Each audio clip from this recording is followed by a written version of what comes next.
my name is Dugan Fraser. I'm the program manager of the Global Evaluation Initiative.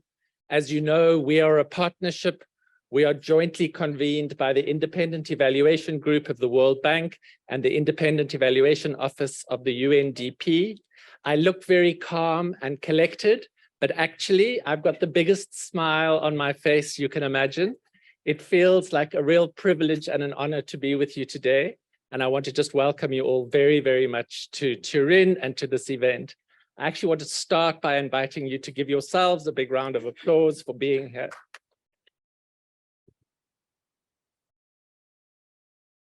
We want to have a bit of a conversation as part of this plenary, and we've got the most fabulous panel, which includes the people you see in front of you.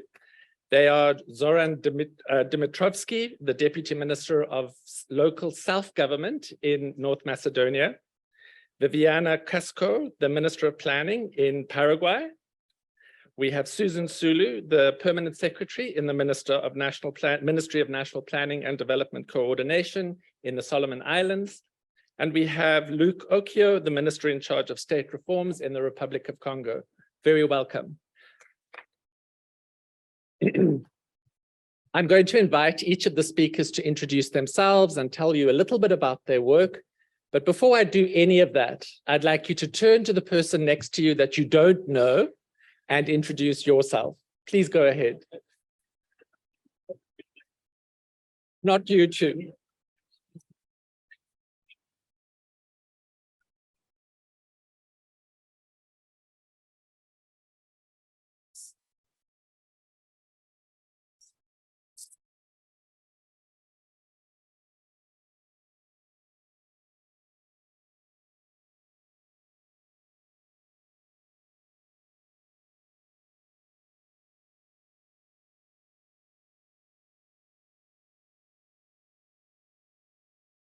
So,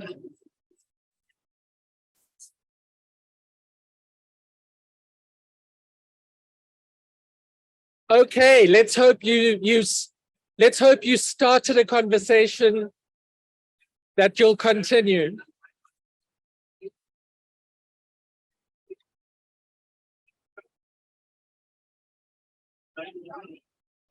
I was in a workshop yesterday with somebody. I see we have some ungovernability in the room. I blame my boss, Alison. Okay, I was in a workshop yesterday with somebody from Bhutan, and he said in the workshop, we find in my country that when we want to put budget into evaluation, people say to us, why? Why can we not spend this money on building a clinic or extending the road by 100 meters?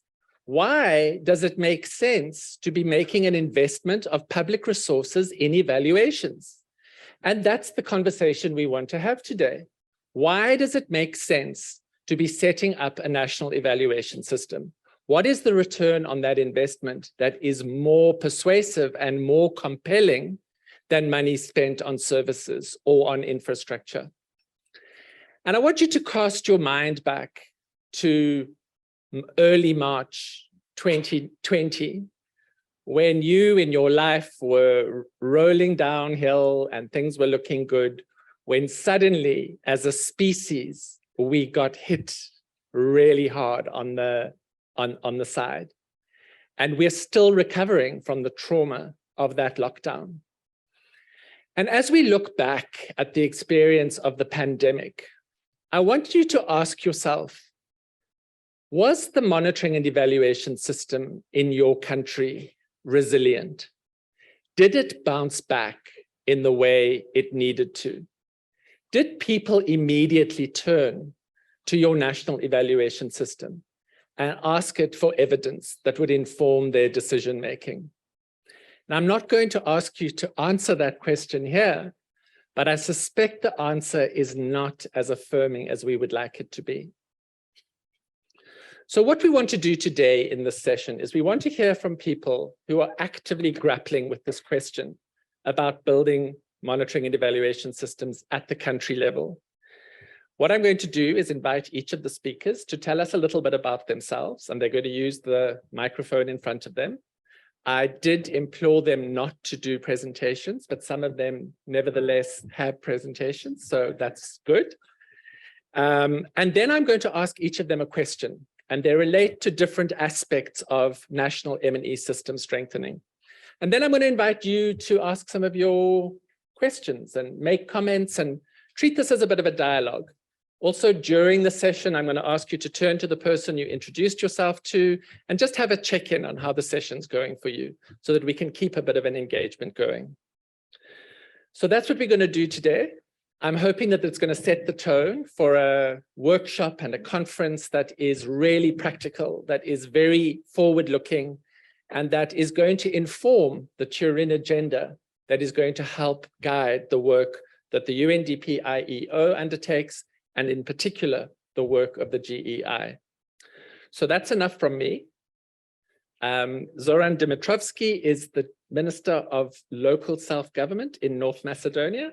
If you would like to tell us a little bit about yourself and the work that you're busy with, as well as the state of the evaluation system. Yeah, okay. Thank you, Mr. Speaker. I am actually a deputy minister of local self-government. I'm not promoted yet to minister. That's okay.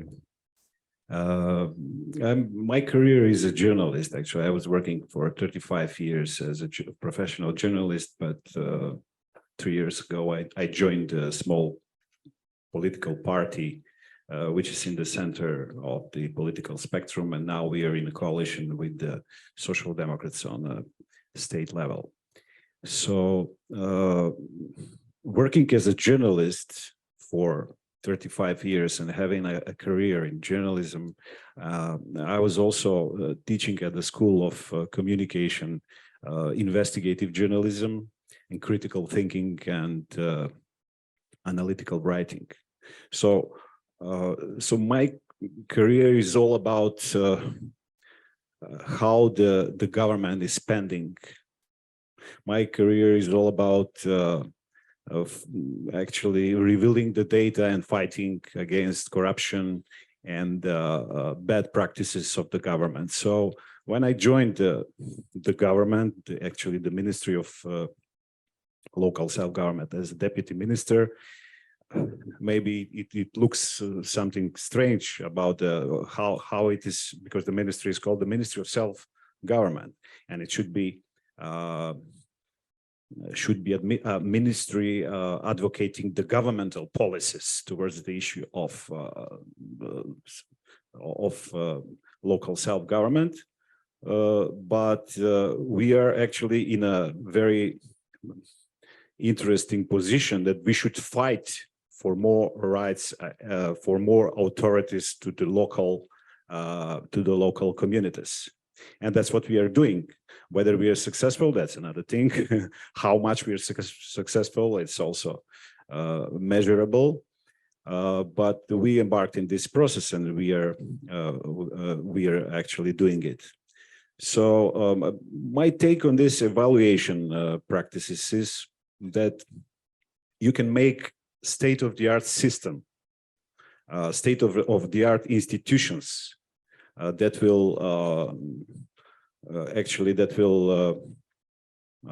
will address the issues of evaluation. You can have, as a state, for instance, we have a state audit agency. We have a minister for good governance, actually the vice president of the government for good governance within the government.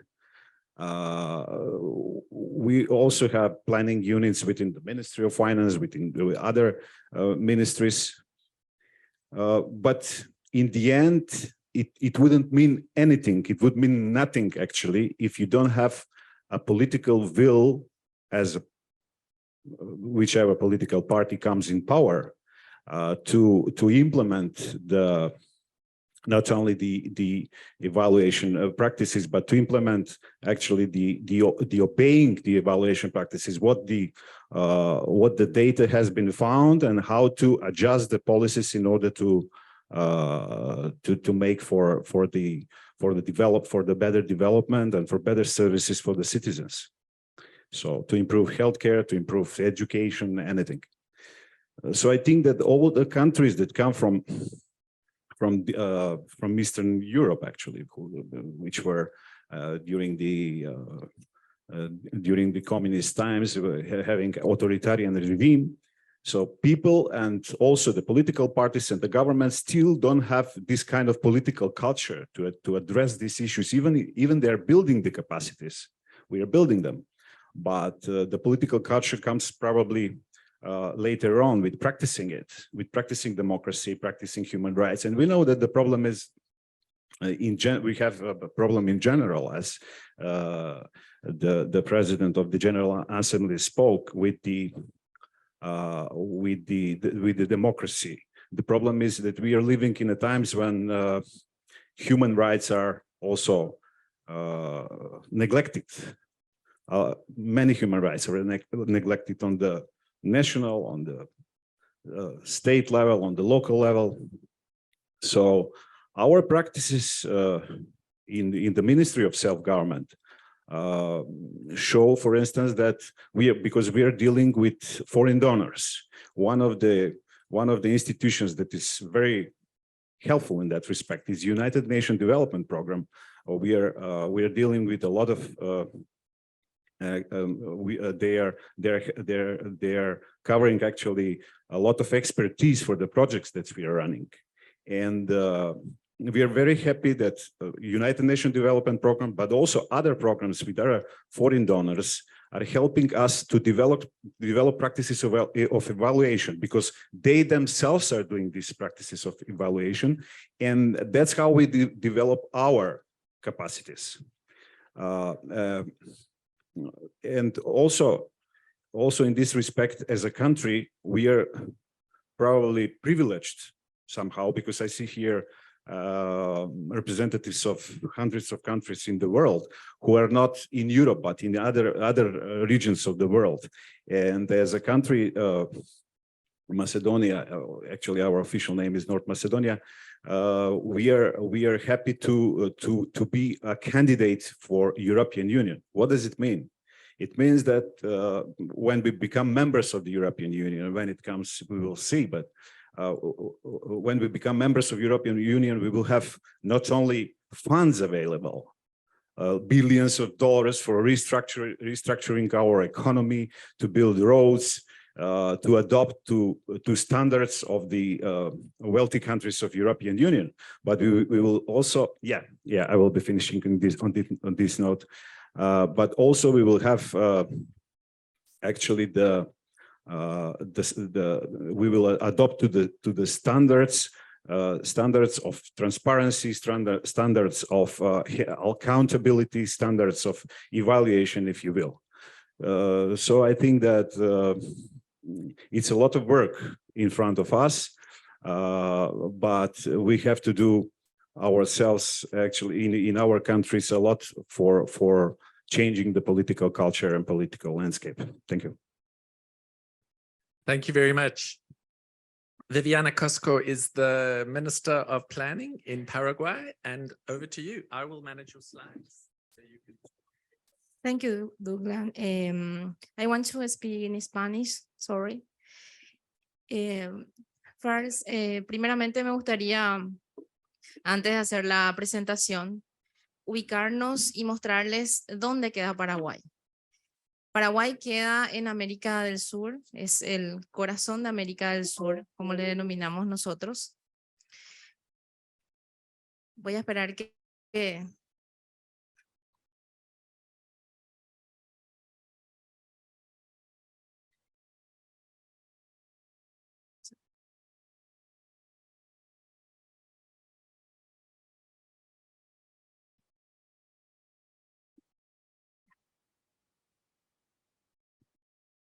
Primeramente, me gustaría mostrarles dónde queda Paraguay.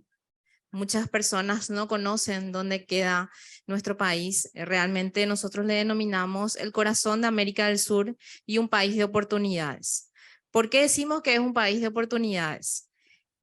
Hace 20 años hemos construido una estabilidad macroeconómica y también una estabilidad política que nos permitió avanzar en muchas cuestiones vinculadas principalmente al desarrollo y también forma parte de un proceso de planificación que ha traspasado gobiernos. Nuestro país se caracteriza por tener una energía limpia, renovable. Tenemos la hidroeléctrica, una de las hidroeléctricas más grandes del mundo. También una mano de obra joven. El 50% de la población de nuestro país tiene menos de 30 años. Creemos que es un activo muy importante con el cual estamos trabajando para potenciar ese bono demográfico que tiene nuestro país. Otra característica que ha construido y que ha sustentado y que ha consolidado esta estabilidad macroeconómica también son las tasas de impuestos, que son relativamente bajas en comparación al resto de la región. La tasa de impuestos está aproximadamente alrededor del 10%, mejor dicho, en promedio. Entonces, bajo estas condiciones fuimos creando esta estabilidad macroeconómica. Y les dejo ahí algunos datos también para que ustedes puedan tener una mayor información de lo que representa el país y por qué lo consideramos un país de oportunidades. Paraguay cuenta desde el año 2014 con un Plan Nacional de Desarrollo que fue construido de manera participativa con varios sectores de la sociedad, con todas las instituciones del sector público involucradas. Este Plan Nacional de Desarrollo fue actualizado durante el gobierno al cual yo pertenezco actualmente. Fue actualizado el año pasado, en el 2021, donde encontramos que hay una vinculación prácticamente del 92% con los objetivos de desarrollo sostenible, solamente con uno que está vinculado a las cuestiones marítimas, y eso hace de que no esté vinculado en un 100%. En el proceso de actualización hemos avanzado en la construcción de mejorar los objetivos, también incluir indicadores de seguimiento justamente para poder avanzar en un proceso de evaluación, que es el tema que hoy nos trae. Este Plan Nacional de Desarrollo es nuestra hoja de ruta. Como mencioné, se construyó en el 2014, forma parte ya de un proceso de avance en cuanto a la institucionalidad de la planificación. Ha traspasado gobiernos y este gobierno lo que ha hecho es actualizar, y probablemente el siguiente que venga, que ya será el año que viene, va a realizar un proceso de planificación ya de más largo plazo. Este Plan Nacional de Desarrollo se vincula a los planes sectoriales. Es una condición necesaria a la hora de desarrollar los planes sectoriales, también los planes institucionales y, por supuesto, los planes territoriales y el presupuesto general de la nación. Y aquí nos muestra una hoja de ruta de lo que fuimos trabajando, que coincide también con la construcción del Plan Nacional de Desarrollo y también con un seguimiento de la planificación y con las diferentes herramientas de monitoreo que hemos realizado desde el Estado para avanzar en un proceso de evaluación. En el 2014 hemos implementado el sistema de gestión por resultados, que coincide también con la construcción del Plan Nacional de Desarrollo que le estaba mencionando anteriormente. Durante el 2016 trabajamos y ampliamos este proceso de construcción del sistema de planificación por resultado. Anteriormente, en su primera etapa, habíamos incluido solamente a 25 instituciones del Estado. Tenemos casi 100 instituciones dentro del sector público. Y ahora ya a partir del 2016 y 2017, todas las instituciones están dentro de este proceso de monitoreo de la gestión pública, en donde tenemos identificados los objetivos de las instituciones y le hacemos un seguimiento desde la Secretaría Técnica de Planificación. También hemos trabajado en el 2020 en la readecuación del sistema, y desde el 2021 hemos implementado conjuntamente con el Ministerio de Hacienda una plataforma de seguimiento del Plan Nacional de Desarrollo, donde está vinculado al presupuesto general de la Nación, donde buscamos articular y también tener como objetivo acercar la planificación con el presupuesto, que yo creo que es el desafío de la mayoría de nuestros países. También desde el 2021 estamos trabajando en guías metodológicas para la construcción de los planes, de diferentes planes, y aquí es donde consideramos muy importante avanzar en un proceso e incluir dentro de ese proceso de las guías de planificación, incluir también a la evaluación como una de las etapas muy importantes posteriormente. Y aquí nada más mostrarles cuáles son los diferentes o las diferentes plataformas que hoy tenemos de monitoreo. Paraguay no cuenta hoy todavía con un sistema de evaluación fortalecido. Lo estamos construyendo, lo estamos trabajando, pero sí hemos trabajado en diferentes sistemas de monitoreo que nos van a permitir eventualmente fortalecer también nuestro sistema de planificación. Y ahí, como les mencioné hace rato, el sistema de planificación por resultados que contribuye al monitoreo de las acciones anuales de todas las instituciones, que también está muy vinculado a los recursos que las instituciones van adquiriendo a lo largo del tiempo, y eso también permite ir midiendo la gestión, tanto de las instituciones como también de las diferentes políticas que tenemos desde el Estado. Forma parte de un proceso de construcción también tener esta información que muchas veces es un poco técnica. Pudimos trabajar desde la Secretaría Técnica en lo que nosotros denominamos tablero de gestión del gobierno, que se alimenta principalmente del sistema de planificación por resultados y que también se alimenta de otras fuentes de información, algunos de ellos bases administrativas, donde vamos mostrando el avance de las principales acciones que tenemos desde el gobierno, donde damos énfasis a áreas que son prioritarias, como en el caso de infraestructura, en el caso de salud, en el caso de educación, que son áreas prioritarias para el gobierno, y donde mostramos también la información que podemos encontrar desde el sistema de planificación por resultado de manera mucho más amigable, y que la ciudadanía pueda hacer un seguimiento también de las diferentes acciones que se tienen por parte del Estado. Esta información que está dentro de ambos sistemas tiene la particularidad y la ventaja de que podemos llegar inclusive hasta nivel de departamento y en algunos casos hasta nivel de municipio. Paraguay cuenta con casi 270 municipios a nivel nacional, por eso es muy importante tener la información a nivel detallado. También la otra plataforma que les comenté, un minuto, por favor. La otra plataforma que les comenté es la de Paraguay en resultados, donde vinculamos el Plan Nacional de Desarrollo con el presupuesto y su vinculación con los ODS, los diferentes objetivos, y podemos hacer, la ciudadanía puede hacer seguimiento de cada uno de ellos dentro de lo que sería cada acción y cada objetivo. Las guías metodológicas que les comenté anteriormente, que estamos trabajando para poder tener en el rol de la Secretaría de Planificación, tener una guía para que las instituciones puedan construir todos sus planes nacionales, mejor dicho, sectoriales, institucionales y territoriales. Y les agradezco a todos por escucharme. Ahuillé, que es mi lengua guaraní. Nosotros somos un país bilingüe, hablamos 2 idiomas, entonces les agradezco nuestro idioma. Ahuillé, gracias.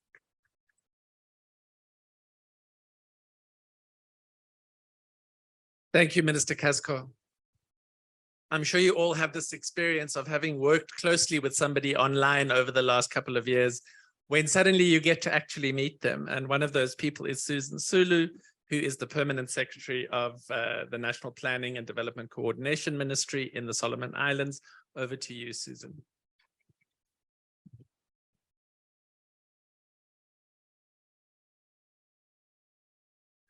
Thank you very much, Mr. Fraser, and good morning to everyone, ministers, deputy ministers, excellencies, partners, distinguished ladies and gentlemen, all protocols observed.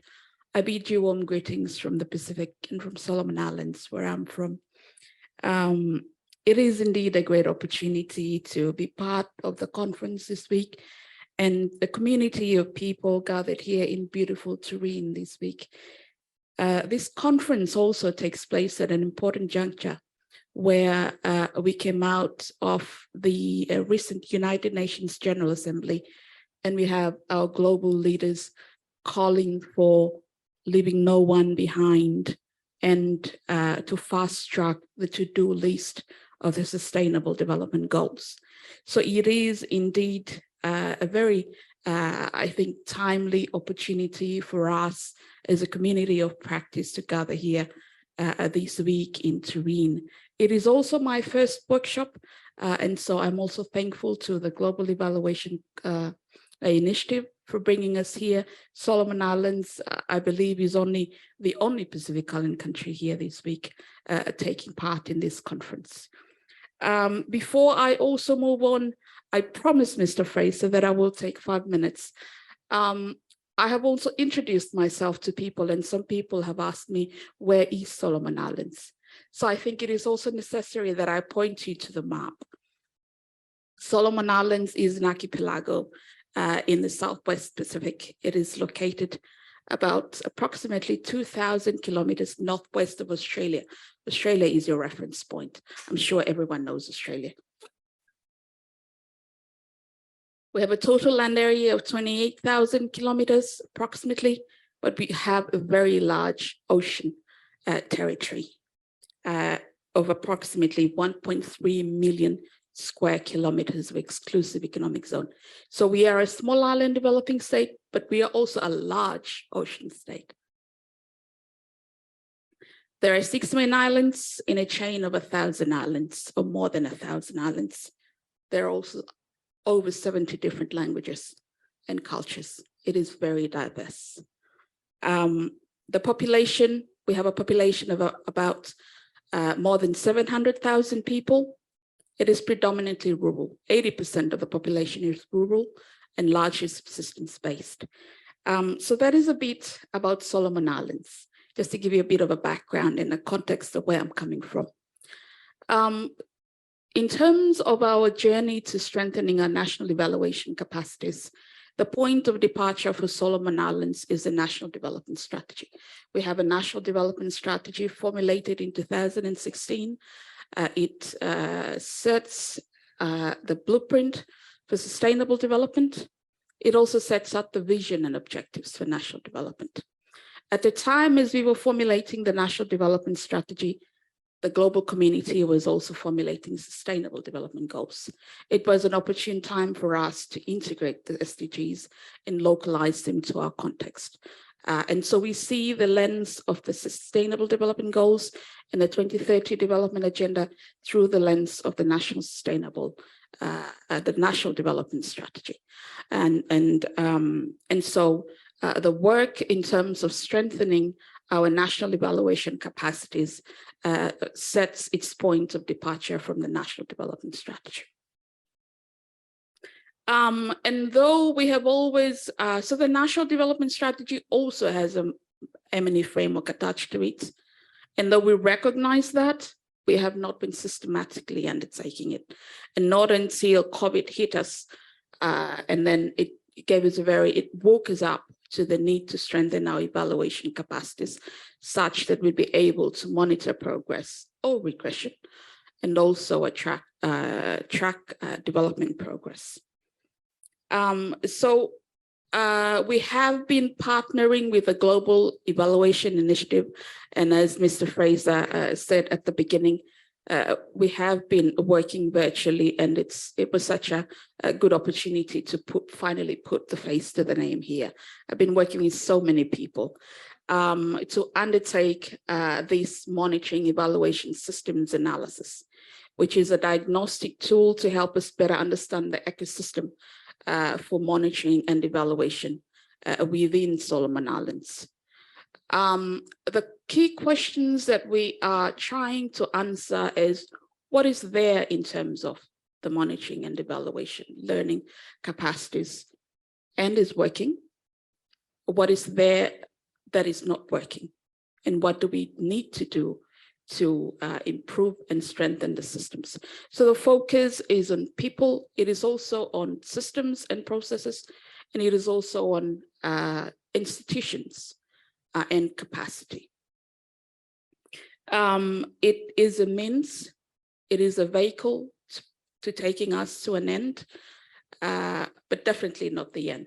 It is a means, it is part of our journey, part of the progress or the process of working towards having resilient national systems and giving direction as to where attention would be most useful in providing a framework for further engagement. So that is the message journey that we have started with the Global Evaluation Initiative. Right now, as we speak, my team is undertaking and rolling out the study throughout ministries in Honiara. It will provide the MESA diagnostic that we are undertaking, provide the basis to develop a capacity development plan that we will then take forward to implement in the aim to strengthen our national monitoring and evaluation systems. And so I also wanted to close with a little bit on what do we know based on the initial inception results that we had. So we knew going into the diagnostic that we lacked the systems and data to track implementation and inform design, policy formulation, decision-making. We also knew that this stemmed from a lack of conducive legal and regulatory environments to create demand for M&E services on the part of public institutions, as well as weak frameworks to institutionalize the M&E in decision-making.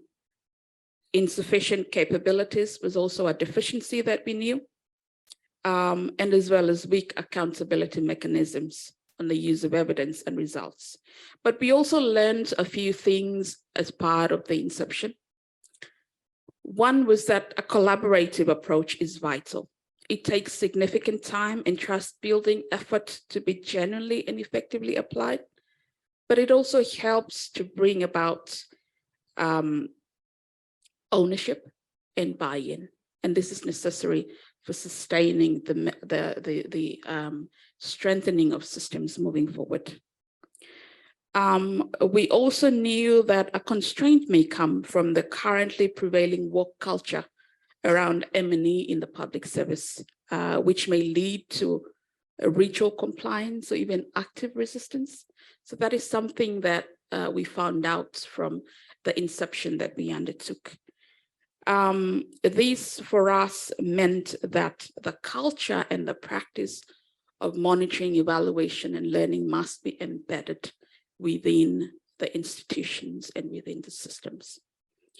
We also knew that strengthening M&E in the public service will likely take a long time, and sustained and continued effort, both on the part of government as well as on the part of its partners as well, and the stakeholders that we work with. We also knew from the inception that we undertook that it is important to be context relevant and to be culturally appropriate. That was important for us. And finally, now as we're rolling out the study, not only within national government, but also as we budgeted to roll out the MESA study within subnational level, the cost. And this is just the cost of the study itself, not even going into the actual MEL process itself.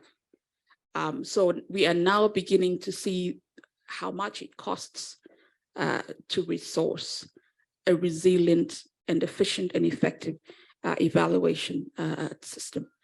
Dugan, I hope I have kept within 5 minutes, but I will stop there. Thank you very much. I'm also happy to take questions later on. Thank you so much.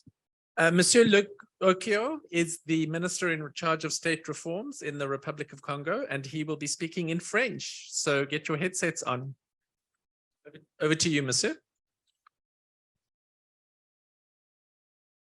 And can somebody bring a headset to the front, please? We have one of our speakers who needs one.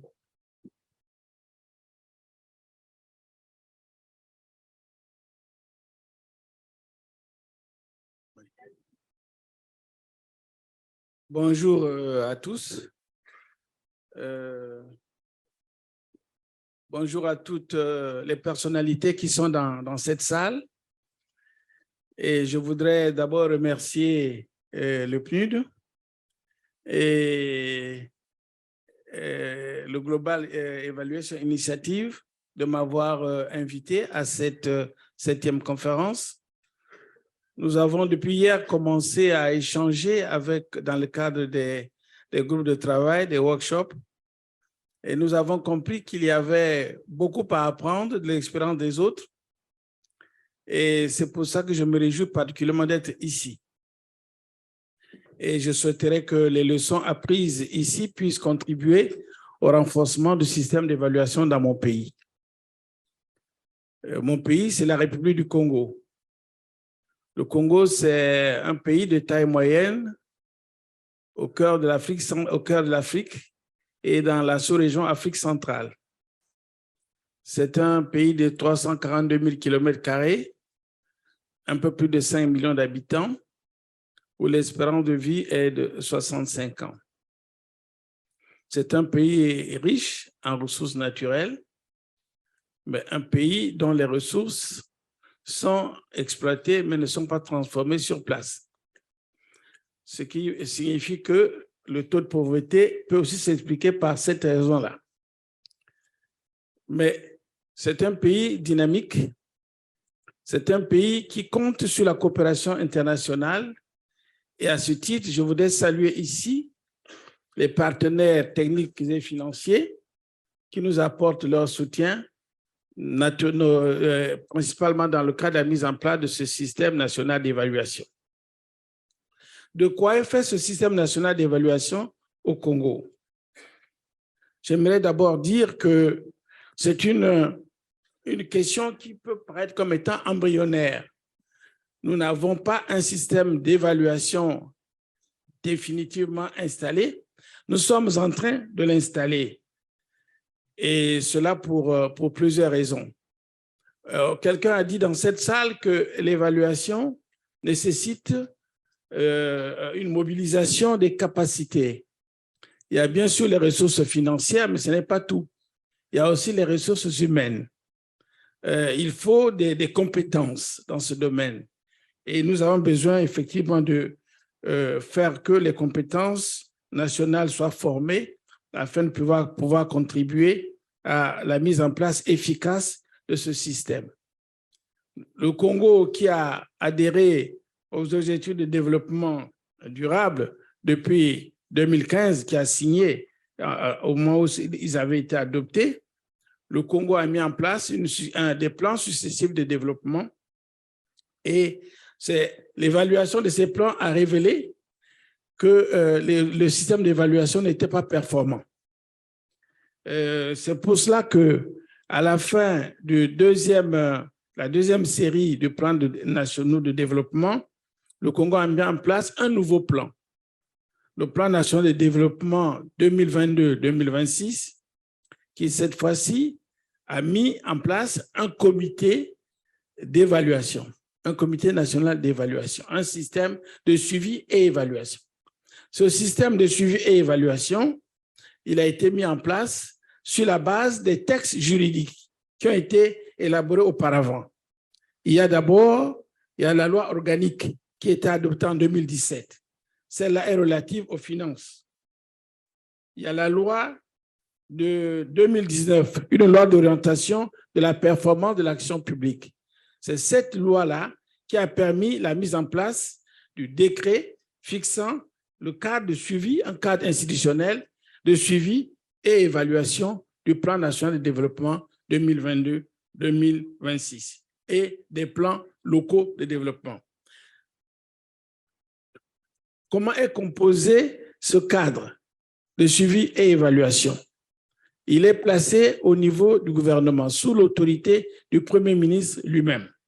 Mais il a également une ouverture sur d'autres structures. Naturellement, c'est un cadre ouvert.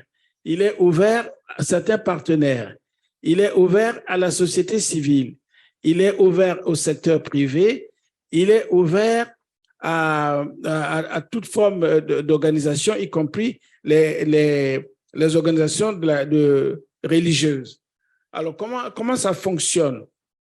Ces organisations qui font partie de ce que nous appelons les organes consultatifs, ces organes consultatifs permettent à ces différentes catégories, à ces différentes parties prenantes de participer à l'élaboration des politiques, mais également au suivi et évaluation dans le cadre de la mise en œuvre de ces politiques.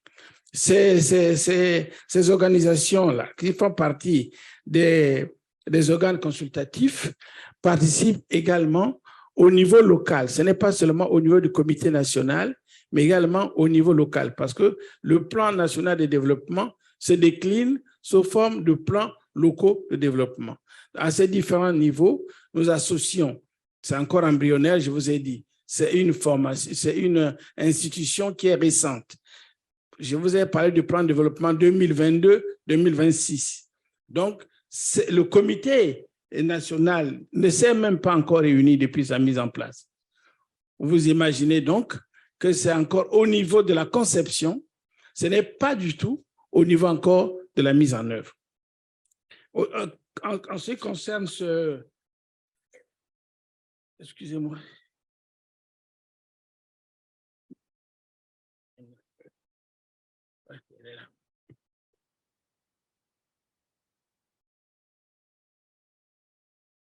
Le comité de pilotage, donc je vous disais, au niveau national, il est présidé par le Premier ministre. Il y a une coordination technique, il y a un secrétariat technique, il y a des cellules opérationnelles, il y a des antennes départementales. Ainsi est faite la déclinaison de ce plan national de développement. Et il y a bien sûr ce que j'ai appelé les organes consultatifs. Les difficultés rencontrées dans le cadre de la mise en œuvre de ce plan national de développement et surtout dans l'organisation du dispositif de suivi et évaluation. Nous avons relevé une faible mobilisation des ressources financières, matérielles et bien sûr, j'ai dit, des capacités humaines pour pouvoir mettre en œuvre ces politiques nationales de suivi et évaluation. La principale cause donc de la non-opérationnalisation du suivi et évaluation se situe dans la faiblesse de la mobilisation des ressources tant financières, humaines que matérielles. Mais il y a aussi les difficultés qui sont liées à la crise que le monde a connue, la crise de la pandémie, qui a sévèrement frappé des pays comme le nôtre, qui se relevaient à peine d'une crise économique et financière. Et ça aussi, cette crise-là, qui est venue en 2000, crise de la pandémie, qui est suivie en 2019, a eu un impact sur le fonctionnement de l'État et a limité considérablement ses moyens d'action. Quels sont les défis à relever au niveau du Congo? Il y a d'abord la culture évaluative à tous les niveaux et dans tous les secteurs. On a dit ici qu'il faudrait effectivement renforcer les capacités humaines, mais il faut aussi mobiliser les ressources financières et matérielles. Mais nous avons ici un besoin réel d'un renforcement des capacités évaluatives dans différents secteurs. Il faut aussi créer les conditions de la mise en œuvre de la gestion axée sur les résultats dans l'administration publique. Il faut co-construire un système national de suivi et évaluation résilient avec tous les acteurs publics, privés, organisations de la société civile et les universités. Quelles sont les perspectives? La mise en place d'un système de suivi et évaluation ne peut se réaliser qu'à travers une approche participative et inclusive. À cet effet, les actions suivantes devraient être envisagées. Il faut impliquer toutes les parties prenantes en prenant en compte leur domaine d'intérêt. Il faut professionnaliser la pratique évaluative en renforçant les capacités de tous les acteurs impliqués dans le système. Il faut mobiliser les ressources nécessaires à la réalisation des objectifs et des activités de suivi et évaluation. Je voudrais vous dire, tout simplement, et pour terminer, je n'ai pas dit un mot sur mon évolution au niveau professionnel. J'ai été enseignant, je suis devenu diplomate et bien sûr, j'ai continué d'enseigner. Mais dans le domaine de l'enseignement, vous savez bien que le suivi et l'évaluation sont des pratiques courantes. Non seulement on évalue les élèves ou bien les étudiants, suivant les niveaux où on se trouve, mais on s'évalue aussi personnellement, soi-même.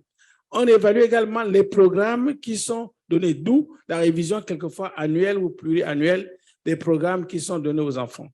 C'est pour dire que le cadre de suivi et évaluation mérite d'être renforcé, révisé, revigoré, et nous avons besoin de vous pour le faire dans notre pays. Je vous remercie.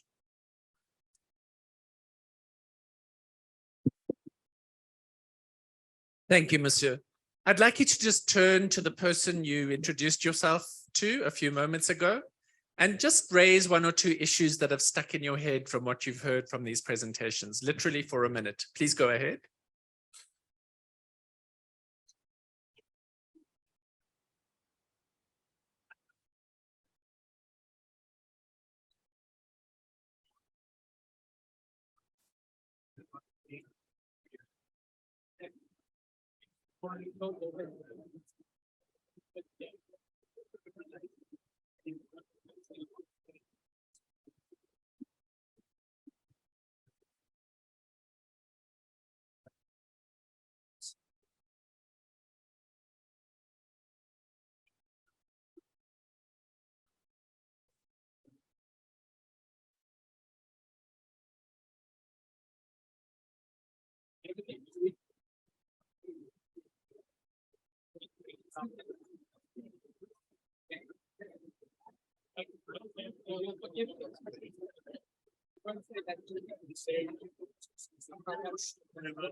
Okay, so I've gotten the speakers to agree to answer my questions very briefly because I want to keep some time for feedback from the floor. So my first question is for Deputy Minister Dimitrovsky, and what I want to ask him is, and I'm going to time your answer, is in the case of North Macedonia, what are the factors that affect the way evidence does or doesn't get used in decision-making? Thank you for the question. Let me give you a few examples very briefly, actually, why we need today the evaluation practices and why this whole evaluation is needed. I will give you the examples both from the former governments and current government, because I don't want to be partial, actually, in order to be impartial. In the early 90s, we had a infrastructural project of building a railway track to Bulgaria, 150 kilometers, and it failed. It failed, actually, and we squandered like $200 million, and nobody got in jail, nobody got any actually responsibility, accountability, anything. So we didn't learn from that lesson, nothing. I mean, we learned the lesson, but later on we also did a number of projects which failed. The second project, which was also very let's say suspicious, is the building of historical monuments in the capital city of Skopje, which costed us like 600 to 700 million euros. Historical monuments and then baroque buildings. And also there was no evaluation how effective was that project and whether we could spend this money for something else. And nothing happened. Nobody went to jail. And but I will give you now an example which is probably which we learned a lesson from. One of the former governments introduced subsidies for agriculture, which was deemed to not only to help the agriculture but also to make the production of food and for Macedonia to be self-sufficient in making in food. And we spend like 150 to 170 million euros each and every year, which accounts to 5% of the budget of the country. And we learned after 7-8 years that the agricultural production is not working. Actually, it's diminished. We don't have more fruits and vegetables, but we have less fruits and vegetables and other agricultural products, and also livestock. So the livestock also diminished. And then the new government that they came in power, they because they learned the lesson, we adjusted the policies of actually the criteria of giving the subsidies to agriculture on the merit of the product itself. So it means that how much products will you produce as agricultural entrepreneur, then you get subsidies. Otherwise, it is flawed. And the system was flawed for a long time, but now we hope that it will be going in the right direction. So these are my examples. I hope you're not suggesting that an M&E system is working well when people go to jail, right? I'm not saying that, but we should learn actually from these practices. Minister Casco, what do you think, and it's a theme that we've already heard a lot today, is the ability of government in different levels and different spheres to work together.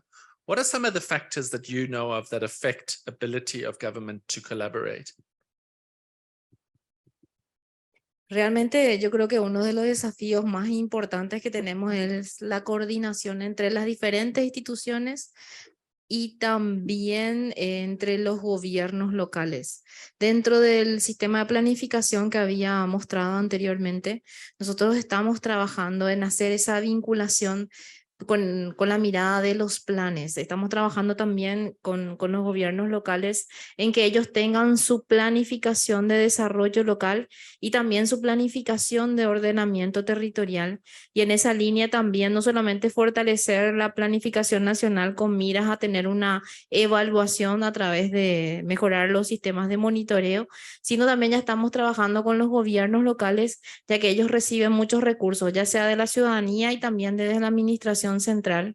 Y hoy realmente es una tarea pendiente para nosotros ir monitoreando el uso de esos recursos. Hay una demanda siempre constante de la ciudadanía y de las instituciones vinculadas al control de los recursos por parte de los gobiernos locales, entonces queremos fortalecerlos, son 260, realmente es un desafío muy importante tener ese sistema de monitoreo para ayudarles no solamente a controlar, sino a mejorar su capacidad de gestión, que yo creo que al final es eso lo importante, ¿verdad? Ayudarle a los diferentes gobiernos locales en ese sentido a mejorar su capacidad de gestión es un desafío muy, muy importante para nosotros, y dentro de lo que sería la construcción de los diferentes planes, ya sea de desarrollo local, de ordenamiento territorial con ellos, uno de los ítems que nosotros tenemos venimos trabajando en la guía de trabajo es mejorar esa capacidad que ellos tienen de planificación y con miras a un mejor monitoreo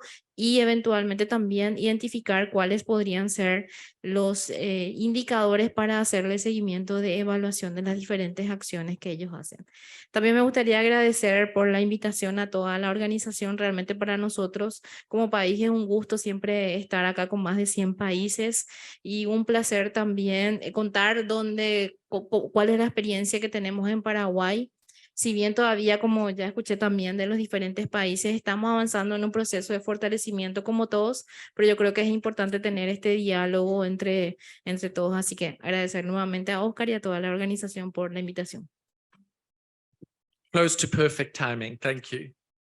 So we've been working with you, Susan, on this monitoring and evaluation systems analysis, which is on track in Solomon Islands. What are you learning from this process about your own M&E ecosystem that you didn't already know? Thank you. So I mentioned a little bit today about some of the things that we were learning that we didn't already know before that, which, you know, prior to that, we knew that the deficiencies that we faced was stemming from, you know, a lack of infrastructure, a general disorganization and disconnects between systems and also between the different levels. But I think the large or the biggest realization was that it is also a very complex process, and that it is, you are dealing at the same time as you're dealing with systems and institutions, you're also dealing with people and the sensitivities of interacting with people. And I think that was also one of the biggest realizations, and the need to be sensitive about how we approach sort of embedding a system or building a system countrywide. So that was the biggest, I believe, realization for us. One of the other things that I mentioned today, but which sort of came out overwhelmingly for us, was the cost. Not only the cost of infrastructure, but also the cost of sustaining a resilient system in a context such as Solomon Islands, which is diverse, but also is also very geographically dispersed. So thank you. Really, really interesting. You really are the perfect partner for the GEI. So thank you so much for expressing those things. Monsieur Okio, the SDGs are such a valuable framework for people to report against. What has been your experience in using the SDGs, and how well does it align with the way the Republic of Congo thinks about its National Development Plan and the evaluations that it does?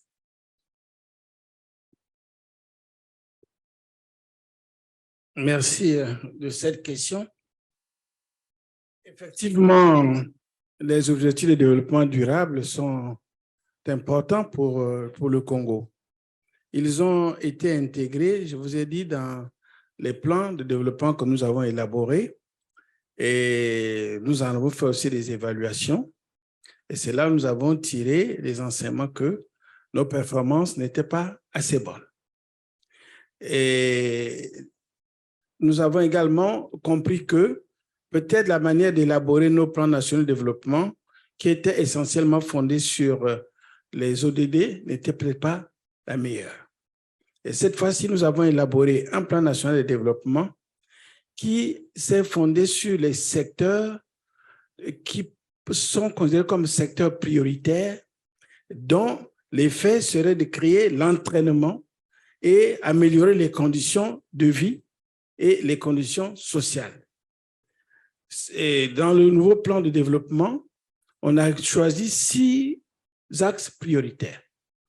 Il y a l'agriculture au sens large, il y a l'industrie, il y a les zones économiques spéciales, il y a le tourisme, il y a l'économie numérique et il y a le dernier, c'est l'immobilier. Il y a l'immobilier. Nous pensons que si ces secteurs-là se développent, ils vont, prenons par exemple l'agriculture, qui va créer suffisamment d'emplois, qui va améliorer les conditions de vie en milieu rural. Cela pourrait avoir un effet sur l'amélioration des conditions de vie des populations. Nous n'avons pas encore évalué, je vous ai dit, c'est à peine une année que ce plan est mis en œuvre. Nous aurons l'occasion de l'évaluer à la fin de l'année 2023 et ainsi de suite jusqu'en 2026. Notre expérience est que pour mettre en place les ODD, il faut mobiliser suffisamment de ressources. Et les ressources, nous n'en avons pas suffisamment. Et je vous ai dit tout à l'heure qu'il n'y avait pas qu'une insuffisance ou un manque de ressources financières et matérielles, mais également de compétences au niveau des ressources humaines. Donc, nous pensons qu'à la fin du plan national de développement 2022-2026, notre évaluation permettra de savoir si l'approche que nous avons adoptée dans le cadre de l'élaboration de ce plan, qui est de mettre l'accent sur l'économie, afin que l'économie puisse avoir un effet d'entraînement sur le social et l'humain, nous allons évaluer si ça pourra marcher. Mais pour le moment, nous sommes en phase expérimentale. Thank you, Monsieur Minister. We've got some time for a couple of questions. Can I, oh, that was a quick hand. You, sir, and you, ma'am, and one more over there. So 1 and 2 and 3. Please go ahead. Maybe state your name and where you're from and go for your question. My Thank name you. is James Afif Chibe, and I'm from Liberia. In order to have an effective M&E system, I've been listening to our presenters. I just want to know if whether you have a defined policy and if whether they are fund in the budget, the national budget, to support the M&E system. Thank you. The $1 million question, right? Shabnam, please go ahead. Thank you so much. I'm Dr. Shabnam Sarfaraz, and I represent Pakistan, where I have had the opportunity to work at the Planning Commission. So relate to the esteemed panel and the experiences that they shared. Whereas we do agree with the resilient, efficient, effective systems, I think one are, which is the resistance that we confront, because it brings in accountability and transparency. I will be sharing tomorrow how we tried to walk through the crack, but I would be very interested to learn how you battled with the resistance, which comes in because of some conflicts of interest that the accountability and transparency brings in. Thank you. And it sounds like Mr. Dimitrovsky may have some special responses in that regard, but I'm going to take one more question before I let you reply. And it was somebody at the back, and then ma'am, you seem so eager, I can't not invite your question. So we'll take number 3 and then number 4, and then we'll be done. Thank you. My name is Brigida Suarez. I'm from Timor-Leste, East Timor. My question is focused on Paraguay and also Solomon. For the Paraguay one, I'm working for the Prime Minister Office, coordinating for planning, monitoring, evaluation. So seeing your presentation is quite similar to what the government of Timor-Leste have. But my question here is, you have different layers of planning. How do you monitor, and specifically, how do you evaluate different layers of planning system that you have? And how do you make sure, because you have a different platform that are presented, how do you make sure the validity of data into the system? And for Solomon Island, I think we are neighbor. I see it's very good initiative on nationalizing indicator of SDGs into your country system and development as a strategic development plan that you have. Can you help us, especially Timor-Leste, on how, explain a little bit on how you nationalize or localize your global indicator of SDG into your strategic development plan, and how do you mobilize resources from different development partners that align with your budget in your state budget on the implementation? Thank you. We definitely need a seminar on Timor-Leste, right? There's a lot of questions there. Ma'am, can we get a microphone there? Okay, I'll make an exception for you, sir. Speakers, get your answers lined up, because I'm going to give you an opportunity to make your closing remarks. Merci. Je m'appelle Éléonore Tsoas, je suis députée de Madagascar et présidente de la commission d'évaluation des politiques publiques. Une question pour l'ensemble des intervenants par rapport à la mise en place de vos systèmes d'évaluation. Comment se passe la collecte des données pour constituer vos bases d'information, notamment pour les zones reculées? Je pense notamment donc aux îles qui sont éparpillées, mais je sais que dans les autres pays aussi, cela peut poser problème. Ma deuxième question s'adresse tout particulièrement au premier intervenant par rapport à la suite donnée aux politiques sans aller jusqu'à mettre les personnes en prison. Quelles ont été les décisions et comment vous avez réorienter les politiques qui n'étaient pas appropriées. Je vous remercie. Hello, I am Felix Romano from Mexico. I am working in Mexico for the Agenda 2030 to try to bring with us all the companies. I would like to ask you, what are you doing as different countries for the formalization, the informality? That I believe that is a huge problem that we have worldwide. That I believe that if we resolve that, we will help a lot the future of our world. Tell us a little more what you mean, formalization of it. I mean, I believe that all the country world, we have a huge problem about the informality. The informality, how can we formalize the informality? I think some of the questions are people really asking about monitoring systems, country monitoring systems against their national development plans. And I think that's an important area. And I think we must think of them in relation to evaluation. But I'm very interested to hear what our speakers say. So I'm going to invite you in the same order as you spoke to make your closing remarks, and we'll finish the session. Over to you, Deputy Minister. Okay, I will try to answer the question, some of the questions that were asked actually about the resistance, political resistance for reforms, for implementing evaluation practices in general.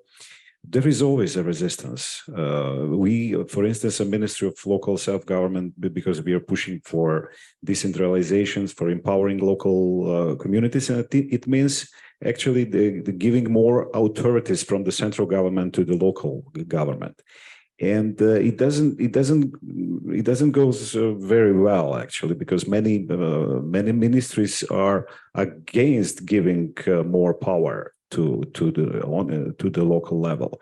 So although the government is having this program on decentralization and is pushing for it declaratively, when you come to speak to different ministers, let's say that in the process of this COVID pandemic, actually, the issue of healthcare is becoming very important, and the response from the local communities is very important. And we wanted to actually, we are in this process of decentralization, and we wanted to give the emergency units in charge of local communities. They are now run on the national level, but then there is a problem with the Ministry of Health, actually, healthcare. They don't want to do it. So it's a process of negotiations. It's a process of all of this resistance when it is coming. So then you push for it, and we had support from the Prime Minister, and we are trying actually our best to do the right thing. Thank you, sir. Minister Casco. Bueno, nuevamente en español. Trataré de responder las diferentes preguntas y principalmente a la colega que nos había preguntado de manera directa a Paraguay. En nuestro caso, y realmente es una pregunta muy interesante, yo creo que la mayoría de los países tenemos el mismo problema, que es el financiamiento de todas las acciones que están vinculadas a las diferentes acciones en cuanto a las políticas públicas. Yo creo que una de las acciones más importantes que tenemos desde el área de planificación es la coordinación con el área de financiamiento, en este caso con el Ministerio de Hacienda. O sea, trabajar coordinadamente con el Ministerio de Hacienda.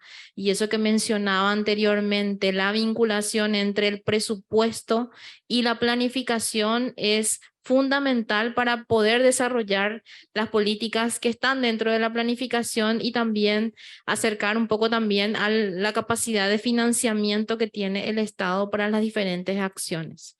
Entonces, yo creo que ese sería el factor fundamental. Sabemos también de que existe una limitación de recursos y más profundizada después de la pandemia. Nuestros diferentes países sufrieron los efectos de la pandemia. Eso también hizo de que tengamos que buscar recursos adicionales a los que teníamos eventualmente, principalmente a través del endeudamiento público. Entonces, tuvimos que forzar un poco también toda esa estructura en cuanto al financiamiento y Lo principal a mi criterio es coordinar con el Ministerio de Finanzas primeramente y con las instituciones sectoriales también para poder avanzar en las diferentes políticas. Gracias. Thank you, Minister. I mean, I think this question of financing is going to come up again and again. And I know it's something Oscar thinks about a lot. PS Zulu, what are your thoughts?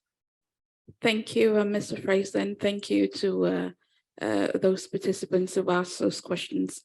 To be honest, I don't have answers to all of the questions, but I will share some experiences. So in terms of resistance, I think the case for Solomon Islands is we are only embarking or starting on the journey now to begin to understand the ecosystem and how we can work on it.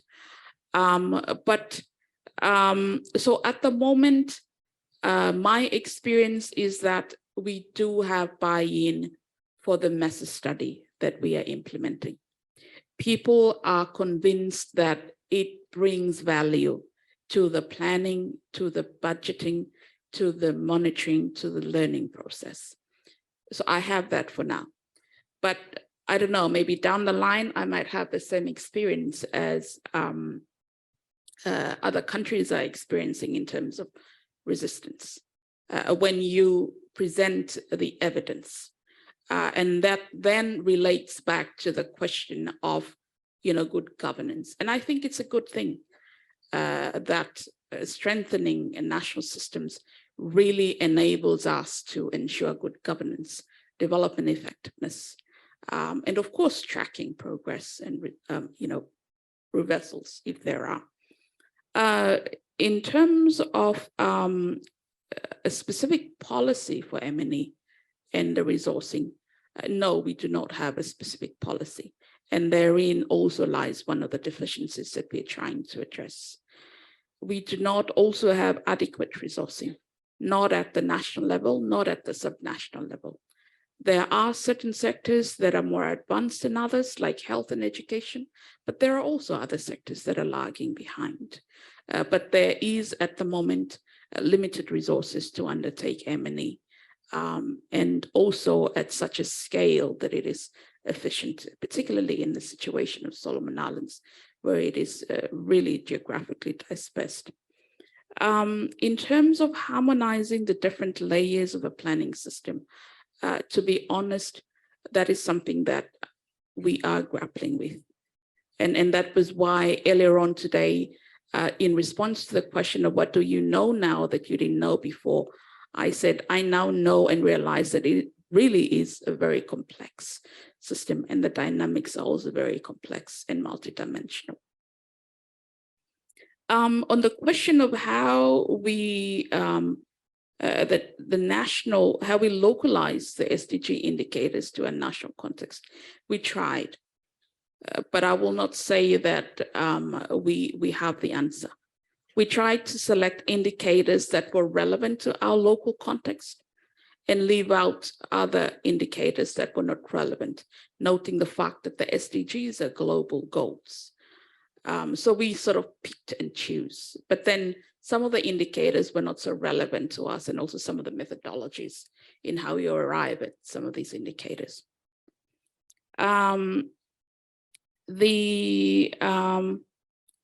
What are you doing to formalize the informal sector, or to formalize the informalities? That is something that we are only really now studying on as well. We have a project that is also only in the inception phase, trying to help us better understand the formal and the informal sector. But in the case of Solomon Islands, we have a very large informal sector. The population, as I said earlier on, is largely subsistent. And so the activities that they engaged in are also largely informal. So unfortunately, I do not have a lot of answers. I can share experiences, but I'm also grateful for the opportunity that this conference presents to also learn from all the experiences of all the different countries that are here. And so with that, Mr. Fraser, I'm not sure if this is my last opportunity to speak. And if that is so, then I also wish at this time to acknowledge the partnership that Solomon Islands has with the Global Evaluation Initiative. I also acknowledge the partnership that we have and the working relationships that we have with a lot of people, yourself, Heather, Ingrid. These are some of the people that I've worked with, but I'm also meeting new people, and I hope to continue the networks and continue the learning moving forward. So with that, in Solomon Islands, we say Tagio Tomas. Thank you so much. Thank you, PS. Minister Okio, you are all that lies between all of these people and their lunch. Just Your closing thoughts, please, sir. Merci. Je voudrais effectivement tenir compte du temps pour répondre assez rapidement aux deux questions qui me semblent intéressantes. La première, c'est comment passer du secteur informel au secteur formel. Dans un premier temps, au niveau du Congo, on a créé un département ministériel qui s'occupe de la promotion des petites et moyennes entreprises, et même toutes petites entreprises. Et ce ministère a engagé la procédure de simplification des procédures. Et ensuite, a regroupé l'établissement des pièces en un seul endroit. On a créé un guichet unique. Et de ce fait, les personnes qui passaient d'un bureau à un autre, d'une administration à une autre, font toutes leurs formalités en un seul endroit. Et cela a permis, je vous assure, de sensibiliser les petites et moyennes entreprises de l'informel et de faire que nombreuses parmi elles puissent aujourd'hui se faire enregistrer. Bien sûr, on leur a présenté les avantages pour leur protection sociale, pour leur assurance maladie. Et de plus en plus d'entreprises aujourd'hui se formalisent. Concernant la première question, le financement du suivi et évaluation, je peux vous dire que c'est exactement un challenge pour mon pays. Nous n'avons pas trouvé, je crois, le meilleur moyen pour financer le suivi et évaluation. Pour le moment, les ressources mobilisées sont assez faibles, d'où nous comptons pour la plupart du temps sur le soutien de nos partenaires techniques et financiers. Et je voudrais profiter de l'occasion, bien sûr, pour vous remercier encore une fois et pour dire que j'ai eu un grand plaisir à partager ces moments avec vous et à apprendre aussi de vous, parce que tout autour de cette table et de cette salle, j'ai entendu des propositions qui enrichiront notre expérience au Congo. Merci. Just one sentence, Mr. Fraser, because I forgot to answer one of the questions. If we have a few seconds, actually, there was a question about how we follow up with these flawed practices. Actually, so we are strengthening the audit unit. There is there will be a new law on audit agency because they have wonderful reports. And really good. They're doing really good evaluation on state institutions, on local institutions. But now we need a new law to get them more authorities, in a sense that these reports, whether the institutions will be held accountable, not implementing these reports and what they're actually proposing in those reports. So I think that we will do it in the next couple of months to adopt a new law, and it will help us in building good evaluation practices. And in the end, also, I would like to thank you for the conference, actually, for inviting me and helping us as well as a United Nations Development Program, and also as this special agency on evaluation is to build a good evaluation systems in the country and to help the development of the country. Thank you. Thank you. Thank you, Deputy Minister. The title of this session was can we do without national systems? And I think the answer is no, we can't do without national systems, but those national systems need to be appropriate. They need to intersect with subnational systems. They need to address country priorities. They need to respond to the local context. This is a start of the conversation we want to have with you over the next 2 days, 2.5 days. We're very grateful to have you all here, but I'm afraid before I can release you to go and have lunch and interact with one another, I have to hand you over to Richard Jones, who's going to raise some housekeeping issues with you. Thank you, Dugan. Thank you. Sorry to keep you from your lunch, but I also want to talk to you about your lunch. So this afternoon, we will break into 4 different sessions. Now, the agenda is on the eCampus, and as you have all noticed, we are having some issues with the internet. But as you break away from this room, the internet should get better. I think it's just a collective 300 people in one room is causing us some problems, including the hotspot issues. But just to reiterate, in this room, we will hold all Stream A sessions, and that is building resilient national evaluation systems. This afternoon, that includes the status of national evaluation systems, followed by assessing national evaluation systems and capacities. In Oceana Room, which is in the building over here, and that is colored navy, and there will be signs to take you there, we have sectoral approaches and local governance. And that will have sessions on evaluation and strengthening governance, followed by participation. Actually, my notes are in Spanish, so I'm sorry.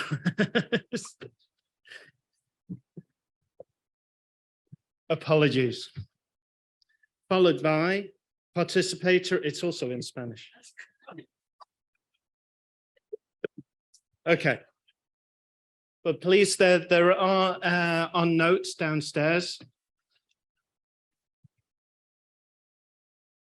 This is also in Spanish. Sorry, this is not a skit.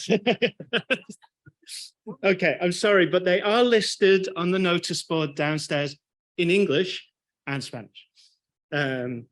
Session C, Stream C and Stream D are in the Europa buildings, which are a little bit more difficult to find. They're around the corner, but we have volunteers who can assist you to get there. Stream C is evaluating in the midst of global challenges, fragility, inequalities, and environment. The first session, session C1, the need for evaluation in an unstable world. Session C2, COVID-19 response and recovery, evaluating national interventions. And next to that, we have the stream methodological innovations for the new normal. And that is the Burgundy stream. Have we put up the agenda? Yes, the agenda is here. The first session is innovating to evaluate beyond the 2030 agenda. And the second stream is national data systems. I have a couple more. Now, as you go to lunch, the 200 of you who were here yesterday saw that it is a limited space. So please take your time to go and please be patient. Don't feel you have to queue. You can queue at any individual food area, but please be patient. There's 300 of us working through the cafeteria. I should have said I have 6 notices, and that's number 3. So number 4, tomorrow we will have a group photo. So if you want to dress up a little bit, we'll have a group photo after. Not that you're not dressed up now. We will have a group photo after the coffee. Tomorrow evening we have dinner out. The buses will leave from here at 6:30. So really you have no opportunity to get back to your hotel. So please stay here, have a coffee, and we will go straight. And just to remind you, at the end of today at 6:30, we have cocktails downstairs for 1 hour, and then you're welcome to join us for dinner at the restaurant here. And that's it. Please go and enjoy your lunch. And thank you